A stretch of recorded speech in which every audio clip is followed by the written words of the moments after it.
राधे राधे दोस्तों, क्या आप जानते हैं कि श्री कृष्ण की शक्ति और प्रेम स्वरूपा राधा रानी का जन्म कैसे हुआ।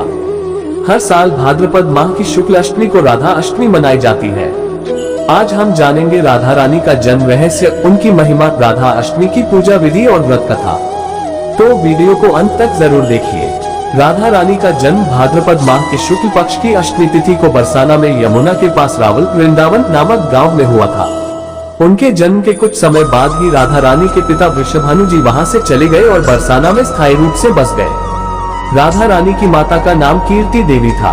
पौराणिक कथाओं के अनुसार राधा रानी का जन्म अन्य बच्चों की तरह नहीं हुआ था। उन्होंने तब तक अपनी आंखें नहीं खोली जब तक शिशु कृष्ण उनके घर नहीं आ गए। यह उनके दिव्य संबंध का प्रतीक था। ब्रह्मवैवर्त पुराण में कथा है कि एक बार गोलोक में श्री कृष्ण विरजा देवी के पास थे। राधा को श्री कृष्ण का विरजा देवी के पास होना पसंद नहीं आया। उस समय राधा रानी अपनी सखियों के साथ श्री कृष्ण की ओर जाने लगी, लेकिन श्री दाम ने उन्हें रोक दिया। रोके जाने से क्रोधित होकर राधा रानी ने श्री दाम को राक्षस कुल में जन्म लेने का श्राप दे दिया। राधा रानी की ओर देखते हुए उन्होंने कठोरता से कहा, हे राधा, चूंकि तुमने बिना किसी दोष के मुझे श्राप दिया है, अतः तुम भी मेरे श्राप की भागी बनोगी। तुम्हें स्वर्गीय सुखों को त्याग कर पृथ्वी पर मानव रूप में जन्म लेना होगा, जहां तुम सांसारिक दुख, मोह और वियोग का अनुभव करोगी। श्री हरि के सार से उत्पन्न राया नामक एक योगी तुम्हारे जीवन में प्रवेश करेगा और पृथ्वी लोग तुम्हें उसकी पत्नी मानेंगे। इससे भी अधिक दुखद ये होगा कि तुम्हें कुछ समय के लिए अपने प्रियतम श्री कृष्ण का वियोग सहना होगा। ये श्राप तुम्हारे अनुचित क्रोध का परिणाम होगा। राधा अष्टमी की पूजा विधि। राधा अष्टमी का त्योहार विशेष प्रार्थना, उपवास, कीर्तन और मंदिर समारोहों द्वारा चिन्हित किया जाता है। घर पर राधा अष्टमी पूजा कैसे करें? 1. शुद्धिकरण और तैयारी। सुबह जल्दी उठें, नित्य कर्मों से निवृत्त होकर स्नान करें। पूजा स्थल को साफ करें और गंगाजल छिड़क कर शुद्ध करें। पीले या लाल रंग के साफ वस्त्र पहने। 2.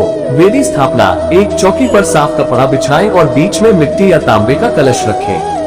फिर राधा और श्री कृष्ण की मूर्तियां या चित्र स्थापित करें। एक सुपारी पर कलावा लपेटकर उसे भगवान गणेश के रूप में स्थापित करें। 3. गणेश पूजा। सबसे पहले भगवान गणेश की पूजा करें, क्योंकि किसी भी शुभ कार्य को शुरू करने से पहले उनका आह्वान किया जाता है। 4. राधा कृष्ण अभिषेक। भगवान गणेश की पूजा करने के बाद राधा जी और श्री कृष्ण की मूर्तियों को पंचामृत, दूध, शहद, घी, दही और चीनी का मिश्रण से स्नान कराएं। 5. श्रृंगार और तिलक। उन्हें नए वस्त्र पहनाएं और राधा जी को कुमकुम और श्री कृष्ण जी को चंदन लगाएं। मूर्तियों को फूल मालाओं से सजाएं। यही एकमात्र दिन है जब भक्त राधा जी के चरण देख सकते हैं, जो अन्य दिनों में ढके रहते हैं। 6. नैवेद्य और प्रसाद। भगवान श्री कृष्ण और राधा जी को भोग लगाएं। 7. कथा श्रवण एवं आरती। दोनों की दिव्य कथाएं सुने। भक्तिपूर्वक कथा सुनने के बाद देवताओं की आरती करें।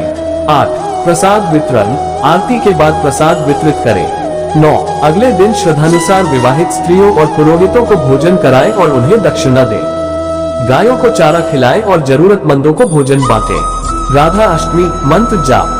भक्त राधा रानी का आशीर्वाद पाने और अपने मंत्र शुद्ध करने के लिए विशिष्ट मंत्रों का जाप करते हैं। मंत्र है राधाय स्वाहा, राधाय नमः।